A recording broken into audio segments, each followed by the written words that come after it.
Well, good morning, everyone. It is my sincere pleasure to welcome you to this year's annual general meeting of Eastern Health.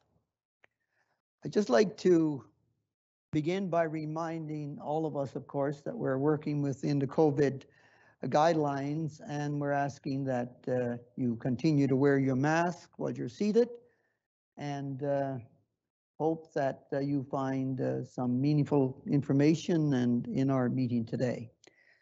I would just like to quickly introduce our head table. And we have at my far left, Ms. Vanessa Mercer-Olford.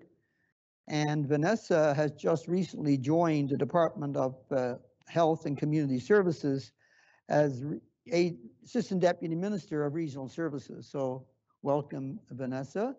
And we will be hearing from Vanessa in a little while. Next to Vanessa, we have Ms. Sharon Forsey. Sharon is chair of our Finance and Audit Committee, and she has, of course, has been a faithful member of our Board of Trustees for a number of years now.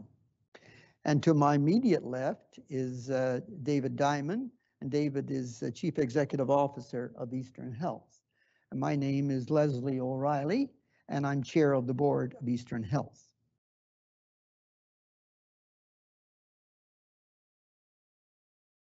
A land acknowledgement is offered to recognize Aboriginal peoples' enduring connection to their traditional territories, to recognize the history of the land that is currently shared by many peoples, and to recognize stewardship as a shared commitment of all those who reside in the territory. The practice of territory acknowledgement is itself a replication of the Aboriginal practice which predates European contact. We respectfully acknowledge the territory in which we gather as the ancestral homelands of the Beothuk, and the island of Newfoundland as the ancestral homeland of the Mi'kmaq and Beothuk. We would also like to recognize the Inuit of Nunatsiavut and Nunatuakuvut, and the Innu and their ancestors as the original people of Labrador. We strive for respectful relationships with all the peoples in this province, and we search for collective healing and true reconciliation and honor this beautiful land together. This year, I am exceptionally pleased that we are able to host our AGM both in person and virtually. I welcome those of you in the room, as well as those of you who have joined us online. First and foremost, I extend a warm welcome to Eastern Health's employees, physicians, and volunteers. On behalf of the Board of Trustees, I share our gratitude to all of you, as I have seen firsthand your exceptional response to the ever-changing circumstances during the past year because of the COVID pandemic. I would also like to recognize my colleagues from the Board of Trustees who are joining us today. I am pleased that all trustees have joined us in person, or they were until one had to have an issue that he could not make it this morning, but he's joining us online. That's Jim Miller from Trinity Bonavista area. The support of the trustees has been outstanding. Eastern Health is governed by a voluntary Board of Trustees, all of whom are accomplished individuals from a wide range of backgrounds and communities. It's a very strong board. Thank you for all your guidance, passion, leadership, and devotion that you bring to the governance role. I can't say enough about the members of Eastern Health's executive team. Your leadership, as well as the leadership of the entire management team, has been invaluable to ensuring our patients and families across the province are receiving quality healthcare services while balancing the extensive operational changes posed by the COVID pandemic. You are an exceptional team, and I am delighted to be part of it. Next, I would like to thank our health foundations, our auxiliaries, and donors for your continued acts of kindness and giving. Your generosity has a profound impact on our patients, families, community, and our entire organization. And last but not least, I welcome you as members of the public, community partners, and the media who have joined us both in person and online today. Thank you for taking the time for attending. I would now like to invite Ms. Vanessa Mercer-Olford, Assistant Deputy Minister of Regional Services, to come to the podium and speak on behalf of the Department of Health and Community Services and the provincial government. Please join me in welcoming Vanessa.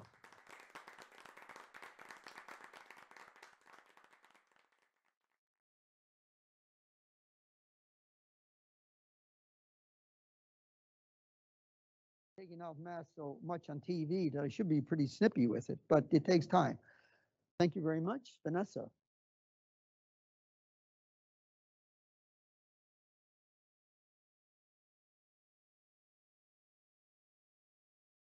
Okay. Good morning, Board Chair, Mr. O'Reilly, Board Trustees, Mr. Diamond, members of the leadership team of Eastern Health, staff and physicians, members of the public, and members of the media.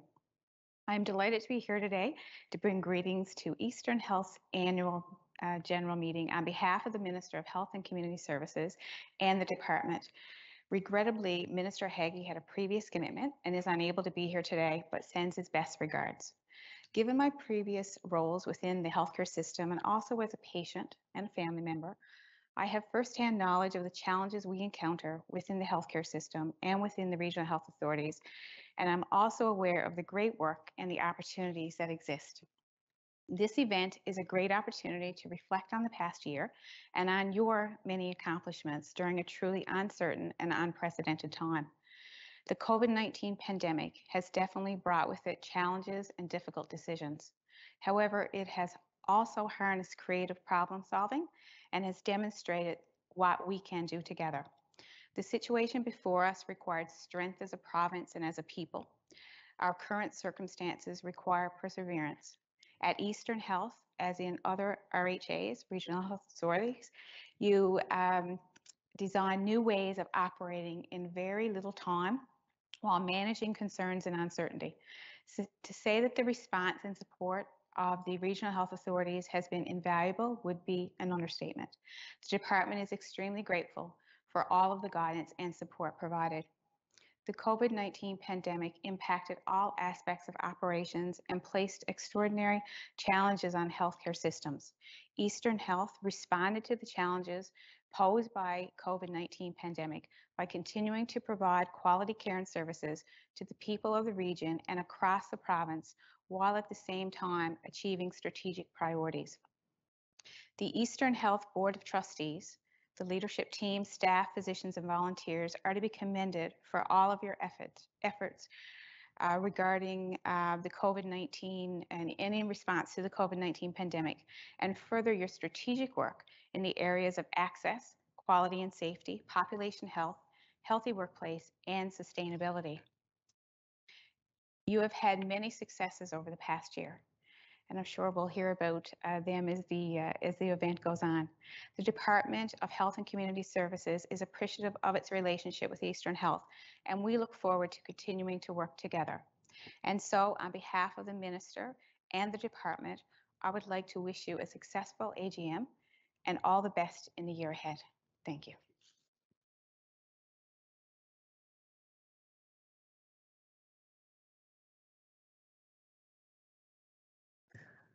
Thank you, Vanessa. We appreciate your coming by. This is Vanessa's best. Vanessa's only on the job for about 3 days, I think now.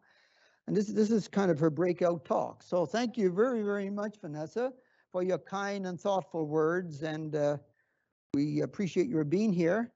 And we wish you every success in your new career or your advanced career. Vanessa comes to Eastern Health, to the government department from Central. So she's had a lot of experience in Central Health. Welcome. As many of you are aware, Eastern Health is Newfoundland and Labrador's largest integrated health authority.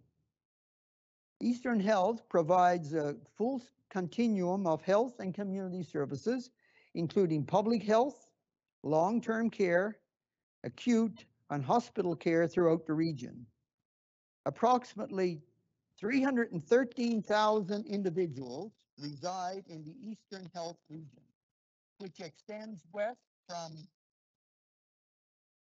Port Blandford and includes all communities on the Avalon, Burin, and Bonavista peninsulas. In addition to this, Eastern Health is also responsible for delivery of tertiary level programs to people across the province and services to people of Saint-Pierre and Miquelon. This expands our reach to approximately 527,000 individuals. We basically touch the lives of everyone in this province. Eastern Health strives to create an inclusive environment for all. It is through the efforts of all of our employees, our physicians, our students and volunteers that we work together to provide excellent care and services to our patients, residents, and clients. Each and every one of us bring valuable knowledge, experience, and perspective. Eastern Health finds its strength in embracing the distinct and complementary characteristics of its members and founding communities, providing fair, equitable, and quality health care and services to patients, residents, and clients with diverse backgrounds is key to reducing health disparities. I would now like to move to the next order of business, and it's the approval of the 2019-20 fiscal year AGM minutes. At this time, I'm seeking approval for the minutes of the 2019-20 held on December 30th, 2020. Do I have a motion? Marilyn Thompson, so moved. Do I have a seconder? Tara Lang, seconded by Tara. It's been moved and seconded that we approve the minutes of the 2019-20 AGM held last September. On the question, all those in favor, say aye. Contrary minded, motion is carried. Thank you. I would now like to invite Ms. Sharon Forsey, Chair of the Board's Finance Committee and a member of the Board of Trustees, to come forward and give a report on behalf of that committee, and also include the appointment of the authority's auditors. Sharon, please, you're welcome to the podium. Thank you very much, Sharon.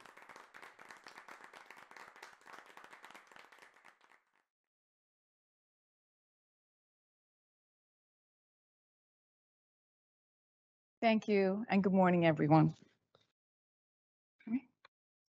Mr. O'Reilly, Mr. Diamond, Ms. Mercer-Alford, fellow board members, invited guests, and staff. I am pleased to present for adoption at this annual general meeting the financial statements for the Eastern Regional Health Authority for the fiscal year ending March 31st, 2021. These financial statements have been audited by the firm of Ernst & Young LLP, and I am pleased to report that the auditors have expressed an unqualified opinion on these statements. Eastern Health has 13,277 employees and 751 physicians, of which 250 are salaried. For the fiscal year end March 31st, 2021, Eastern Health's cash-based operating expenses were $1.599 billion, of which 77%, approximately $1.24 billion, were spent on direct patient care. The other areas of expenditure include support, administration, research, and education. A detailed breakdown of Eastern Health's finances can be found in the operating revenue and expenditure section of our annual report. The financial statements in the report are included in the annual performance report, which is available on Eastern Health's website. During the fiscal year 2020-2021, Eastern Health incurred an operating cash deficit of $56 million, while on an accrual basis, the deficit was $48.2 million. I would like to take this opportunity to thank the members of the Finance Committee and the Board of Trustees for their support and commitment during the year in overseeing the finances of Eastern Health. As well, I would like to thank David, the President and CEO, the executive and staff for their continued work and dedication and support of the Board of Trustees. Mr. O'Reilly, I move the adoption of the audited financial statements for the Eastern Regional Health Authority for the fiscal year ending March 31st, 2021. Moved by Sharon, seconded by Paul. Andrews? Thank you. Mr. O'Reilly, my second duty this morning is to move the appointment of the authority's auditors. I move the appointment of the firm Ernst & Young LLP as auditors of the Eastern Regional Health Authority for the fiscal year ending the 31st of March 2022. Moved Yes, by I move. Sharon, seconded by Catherine. Thank you. Thank you very much. Just on the question, all those in favor? Aye. Aye. Contrary minded, motion is carried. I also like to go back over the first motion to do it according to Robert's rule, Sharon. Just in case it gets raised, on the first motion, basically, was the auditors, was the report. We had a mover and seconder, and I would like to call the question on that. All those in favor of that motion? Aye. Aye. Second. Contrary minded, motion is carried. Just to be ensured that I'm inside the boundaries. Thank you very much, Sharon. With COVID with us now, a year and a half, you would think everything would be automatic, but it takes a long time, no matter what, to adjust to our practice, and we all know that. And I have to be constantly reminded at home, for sure, of going in and going out. With regard to my mask and practices, I guess it's human nature, but hopefully it will be over. But we've been hoping for a long time, and I guess we just contend with the challenges that it's given us. Sharon has been a chair of our Finance and Audit Committee for a number of years now, and she has done an excellent job, and her committee and his support, the members of the executive team and our trustees have been awesome. And I can't say enough about your contribution, Sharon, and are depending on you to give us good, solid, prudent advice, really, in the face of financial restraints, and Sharon's drive to speak to the sustainability of healthcare in our region, especially as it relates to the financial stability. I'm just going to address now just a few of the highlights and speak to some of our partnerships and successes this year. And David will be speaking, articulating some of them and more fully than I will. Eastern Health benefits from the enormous efforts of many partners in helping to achieve its mandate and strategic priorities. I just want to share a few highlights and partnerships. Like healthcare organizations across the world, the COVID pandemic placed extraordinary challenges on Eastern Health during 2021. During this unprecedented time, the organization leaned on the clinical front lines and academic expertise of its workforce. And I want to note the partnership with the School of Medicine. And we have the dean with us this morning, and who also serves as ex officio on our board. But it's been an important partnership. And the experience of his workforce and partners to mitigate challenges quickly and effectively.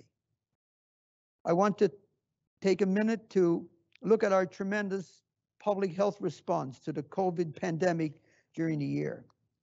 Eastern Health had 772 confirmed COVID cases last year, resulting in approximately 6,000 unique contacts, which were then identified, isolated, and tested. In fact, close to 91,000 COVID-19 swab clinic appointments were attended during that time frame in our region. This was a Herculean task. I mean, just to follow, contact, trace. I mean, it's unbelievable, the work that went into contact tracing. And it was frontline at its best out working in the community, and they worked in some challenging situations. And many of them you have heard about in the media, and David may speak to it. There were also over 33,000 COVID-related phone inquiries to Eastern Health's 1-800 line from residents requiring screening and testing. An unreal challenge indeed, and one they met in a successful endeavor. This work also happened at the same time as the tremendous planning and implementation of the Eastern Health vaccine rollout. Without this work and that of the other regional health authorities in the province, Newfoundland and Labrador would not be one of the leaders in the country in the 1% of the population who have received, in the percent of the population that have received at least one dose of the vaccine, over 87% as of September 20th. Eastern Health, in collaboration with its innovation partners, also made many advances last year, becoming self-sufficient in PPE, personal protective equipment, in the long term. A collaboration between Eastern Health, Memorial University, and a group of business leaders known as Task Force Newfoundland received Health Canada certification to test and make shields and gowns within the province. With this certification, as well as funding to upgrade labs for standards testing provided by the Government of Canada, Newfoundland and Labrador has become one of the few provinces in the country able to test for these industry standards. Furthermore, Eastern Health, along with Task Force Newfoundland, contracted a local company to oversee and manage the local manufacturing of PPE. During 2021, DF Barnes produced their 1 millionth mask and supplies 15% of the masks used in Eastern Health.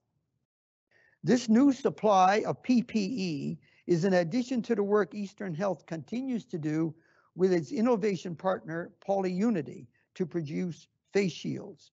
During the past year, PolyUnity reached their goal of delivering 100,000 face shields to frontline workers in the province. On Monday, it was a wow moment for me to visit with these companies, to visit the Innovation Center. So delightful to be part of our innovation cluster, to meet those teams, to meet the industry partners, and to see the insides of how the masks are put together. It's fascinating. I've been wearing masks like you have for a while, but I've wondered about certain aspects, how it's done, but it's magic. It's fantastic. I'm also excited to talk about the 3-day Health Innovation Summit that Eastern Health and Bounce Health Innovation co-hosted in October of 2020. The virtual summit was an interactive event that showcased a diverse cross-section of exciting work in the health innovation sector in Newfoundland and Labrador. The summit brought together people from a variety of backgrounds to exchange knowledge and expertise while exploring ideas to create sustainable, innovative, and healthcare solutions. The summit also had a component of innovative activity related to the COVID-19 pandemic. Lastly, Eastern Health introduced mortality and morbidity rounds this year as part of our journey to excellence and commitment to continuous quality improvement. These rounds provide learning opportunities and help the organization identify system issues that need to be addressed. By sharing and examining our collective experiences, we are identifying opportunities to make improvements and ensure safe and high quality care. That is just a few of the highlights that Eastern Health has accomplished this year. It has been an outstanding year, despite the overall challenges we have encountered because of the pandemic. Mr. Diamond will elaborate and extend these accomplishments in his presentation in a few moments. Eastern Health has shown that it is willing and able to step up and face these challenges successfully. I have never been so proud to be the board chair of this great organization. I can assure you of that. I would now like to call upon David, as President and CEO, to provide us with an overview of Eastern Health's performance over the last fiscal year, April 1, 2020 to March 31st, 2021. Please join me in welcoming David.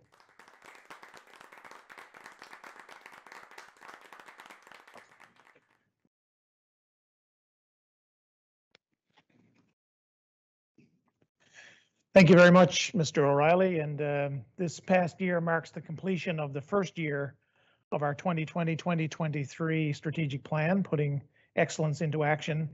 And it's my pleasure to provide you with a report on how Eastern Health has performed in some of the key areas of our strategic plan in this past fiscal year, and to speak about how we're putting excellence into action throughout our programs and operations across the region.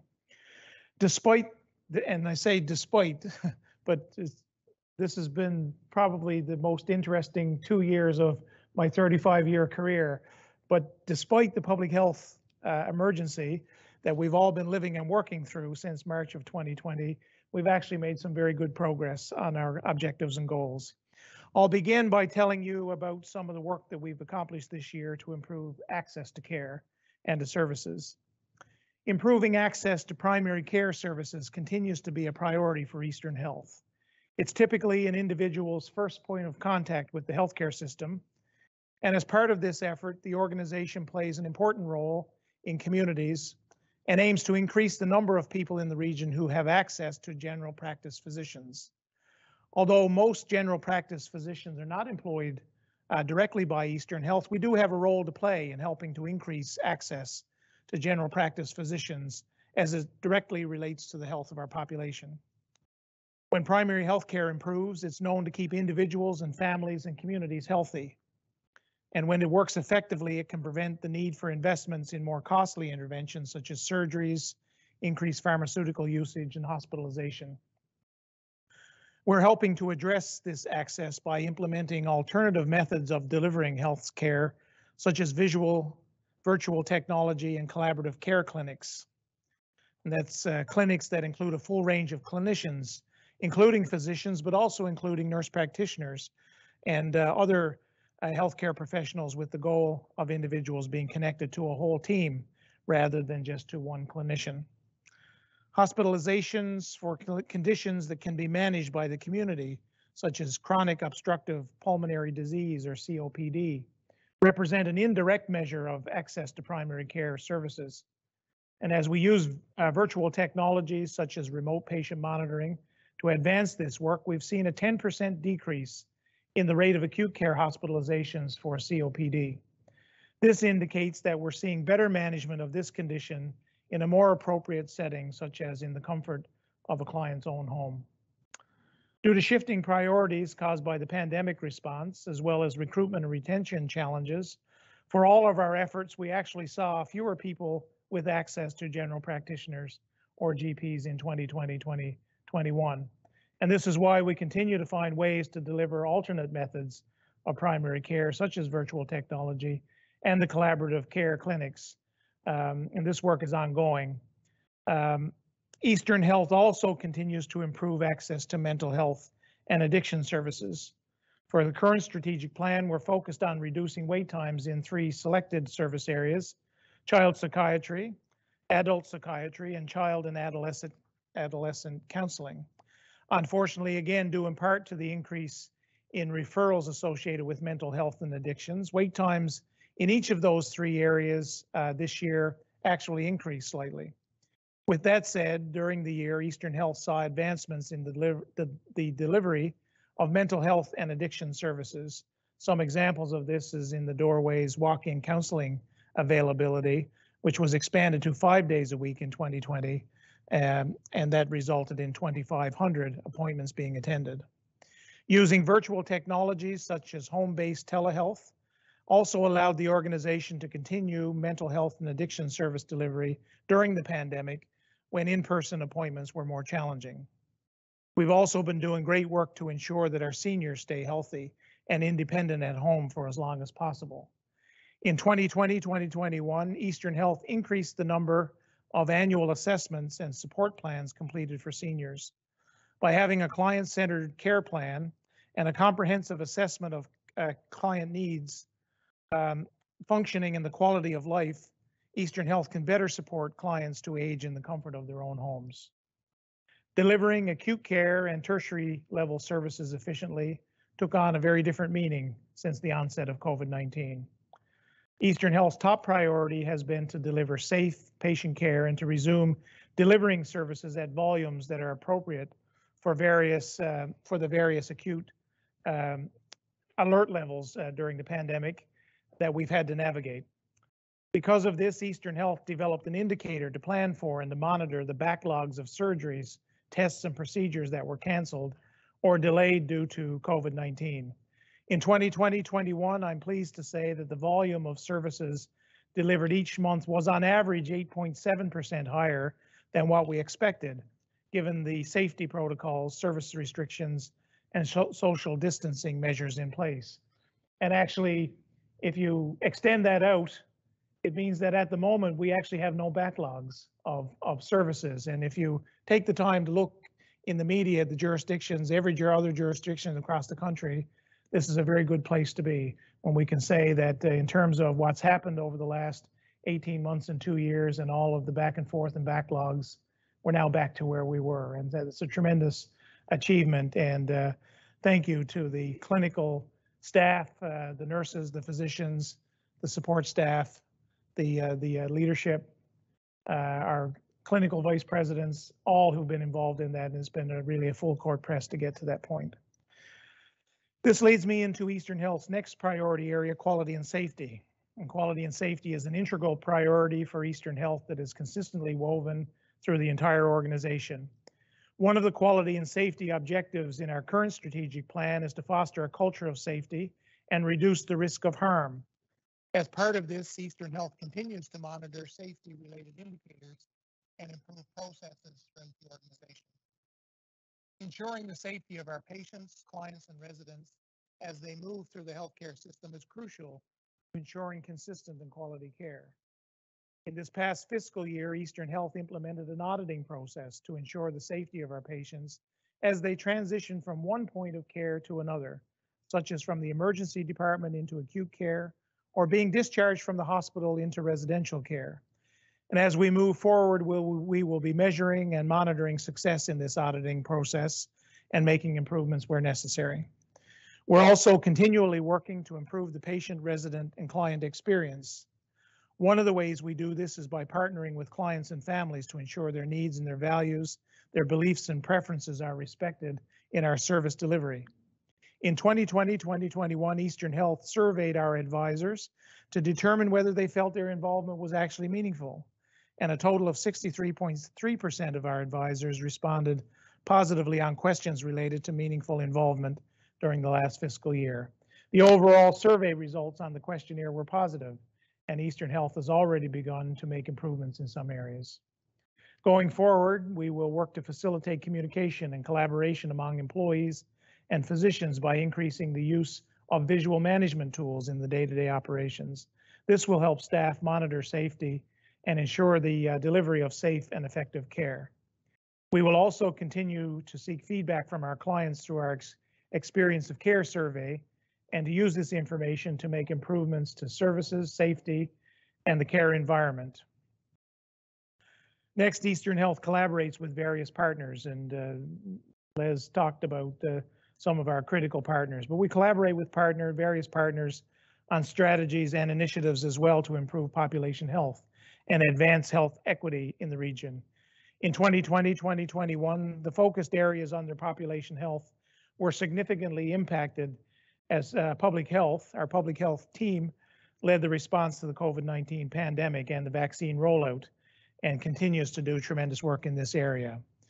Despite that priority shift, Eastern Health has continued to collaborate with partners where possible on population health initiatives, such as the Healthy City Strategy, as well as an Eastern Health Board virtual conference being planned for the spring, and Eastern Health's food strategy, which includes support for Food First NL's urban food assessment. Work was also initiated to implement Eastern Health's e-digital innovation strategy. The goal of this strategy is to advance e-health and digital services to improve access to health information, better serve clients and communities, and in turn improve population health. Eastern Health continues to work on improving the physical and psychological health and safety of employees, physicians, and volunteers.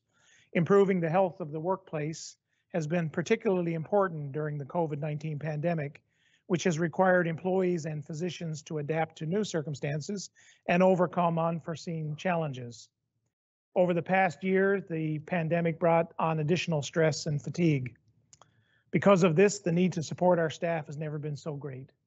As a result, Eastern Health has put in place new services to ensure employees and physicians have easier access to psychological support where and when they needed it. Some of those services include Check with Eva, an employee virtual assistant for mental health support that can be accessed 24/7 regardless of location. And that's an innovation project that we worked. It's enabled by artificial intelligence with our partners at IBM. A peer-to-peer support program, which is a team of trained employee volunteers that support other employees through their shared experiences. A rapid response team, which provides urgent psychological support for staff after critical events and incidents. Team check-ins are intended to bring staff together to reflect on the individual and the psychological impacts of their job. The Employee and Physician Navigator line, which is a source to get answers around COVID-19, human resources and psychological health and more. Finally, the Employee Assistance Program, which provides an array of services to assist employees and their families experiencing personal problems associated with home and work life. The organization was an early adapter of the Canadian Mental Health Commission of Canada's National Standards of Canada for Psychological Health and Safety in the Workplace. And this promotes mental health and prevents psychological harm within the workforce. Eastern Health recently administered the Caring for Healthcare Workers survey, which measures selected factors outlined in this standard. And we will use these results to help improve the health of the workplace for our employees and our physicians and our volunteers as well. We expect to report on these results in next year's annual performance report, and we look forward to that update. The last priority in our strategic plan for this year is a report on sustainability. We've heard a little bit about that from a financial perspective. To improve access and quality and safety, as well as population and workplace health, the organization must be sustainable. Aside from the underlying challenges experienced by Eastern Health, such as our aging population and our large geographic area, this past year was also impacted, of course, significantly by COVID-19. COVID-19 contributed to cost increases for the organization, and in 2020-2021, although needed more than ever, compensation costs increased because of extensive overtime and extra workload. We also experienced unplanned overages due to significant use of personal protective equipment. To offset some of these challenges and increase sustainability, we've been focusing on making clinical operations as efficient as they can be and improving the appropriate location and type of care. One of the areas in which we have been trying to improve is the appropriate use of antibiotics. Eastern Health was successful in this area, reducing potentially inappropriate use by 4.3% in 2020-2021, and that's a fantastic achievement and a very important issue, not just from a sustainability perspective, but from a clinical perspective as well. One of Eastern Health's new objectives in the 2020-2023 strategic plan is to reduce our environmental footprint. I'm pleased to say that Eastern Health successfully achieved reduction in carbon emissions by over 1,900 tons and energy consumption by over 4.4 million equivalent kilowatt hours in our 9 city sites. We were also able to make significant strides in eliminating as much styrofoam as practically possible in our rural retail and food services, reducing it by 66% in the past year and replacing it with more environmentally friendly disposable products. Lastly, Eastern Health remains committed to harnessing innovation. Mr. O'Reilly talked about this. We're committed to that to improve patient care and to elevate Eastern Health as a leader in the Canadian health innovation sector.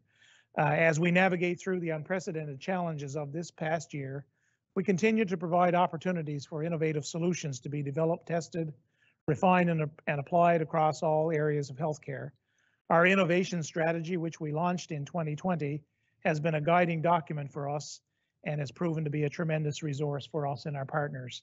And our partners include many our colleagues in the other regional health authorities, our colleagues at government, our innovation partners in the private sector, some of whom are in the audience this morning, our academic partners. It's been a great team effort and lots of success and lots more to come. I'd like to encourage you, if you're interested, to learn more about our innovation strategy. You can actually read about it in our annual performance report, which you can find on our website. In closing, I would like to directly thank our dedicated and skilled team of employees, our physicians, our patient advisors, our partners, and volunteers. There's no doubt that Eastern Health has faced challenges during this fiscal year, and as we continue to navigate our way through the global pandemic and the vaccine rollout. COVID-19 is unlike anything that we've seen before, or at least those of, unless you were around in Spanish flu, maybe that'd be the last time. It's certainly unlike anything that I've seen before.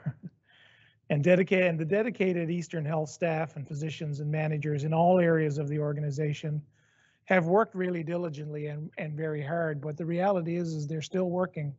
They're still working diligently and still working very hard, not only in the past year, but even as we speak, to continue to deliver high quality care to patients while keeping employee and physician safety always at the forefront. I'm very proud to say that our staff delivered an extraordinary public health response. They continue this exemplary work through the vaccination rollout, which has been one of the best in the country. I see that our staff continue to go above and beyond to provide care to our sickest and most vulnerable patients and residents and clients, while implementing COVID-19 measures to facilitate physical distancing and reduce the risk of infection.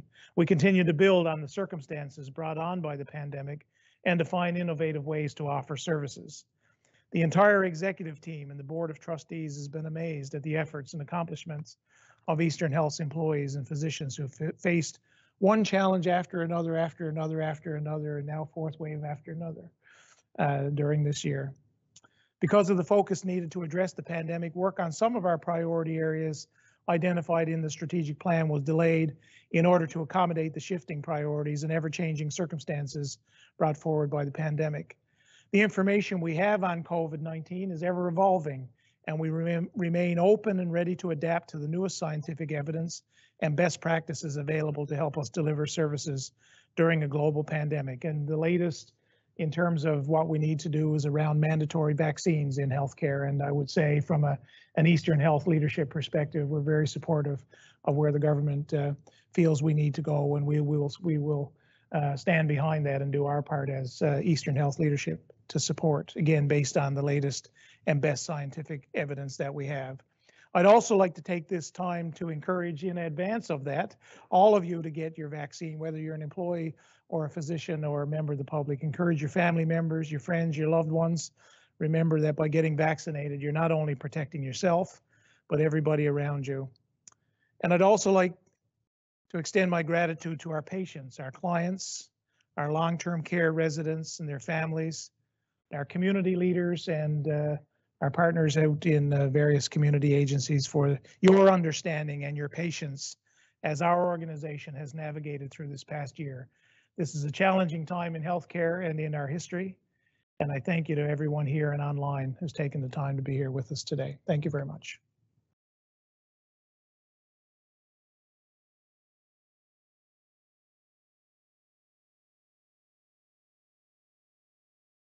Thank you, David.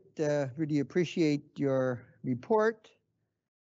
And our board, of course, commends you, and I'm sure the public commends you on the leadership you've demonstrated throughout this one crisis after another, if you put it that way. We've had Snowmageddon. We thought that was the most horrible few weeks, and we worked through there, and struggle, but people did fantastic service and they was shown great commitment.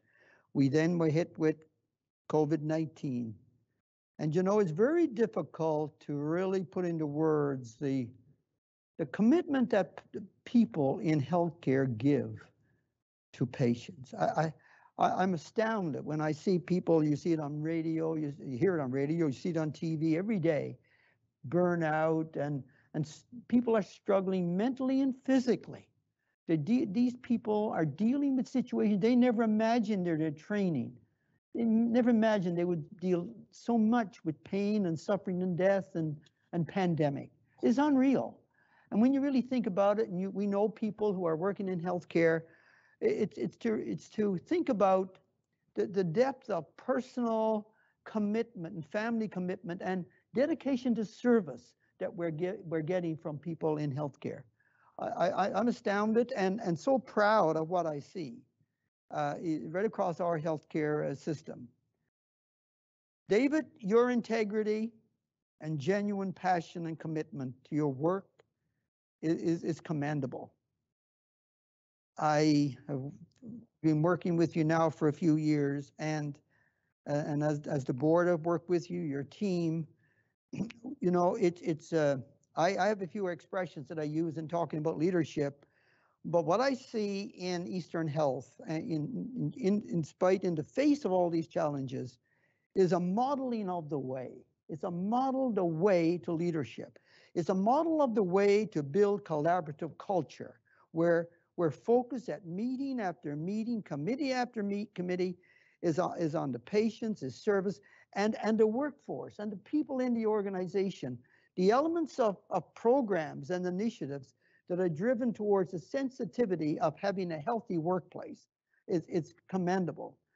The whole idea of engagement, never giving up on engaging more people, even where there are reluctant areas or people, just to find new ways to set up new teamwork, to build, and we have to respond to this, and we are going to improve. I mean, mental health is a big issue across all parts of the sector today, and it comes up. It came up at meetings yesterday, and it will today. It's what are we doing? We have to strengthen and build foundational pieces so that we can support and help our people become a healthy population so they can deliver quality services to our patients.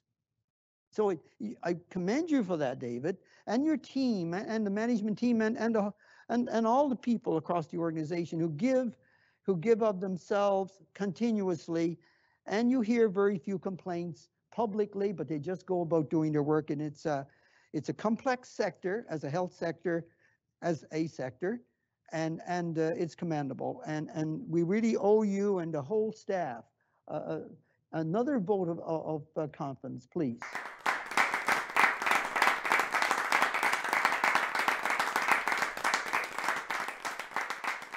Once again, a big thank you to everyone joining us today. We greatly value your interest in Eastern Health's progress and encourage you to review our 2021 annual performance review and report that's available.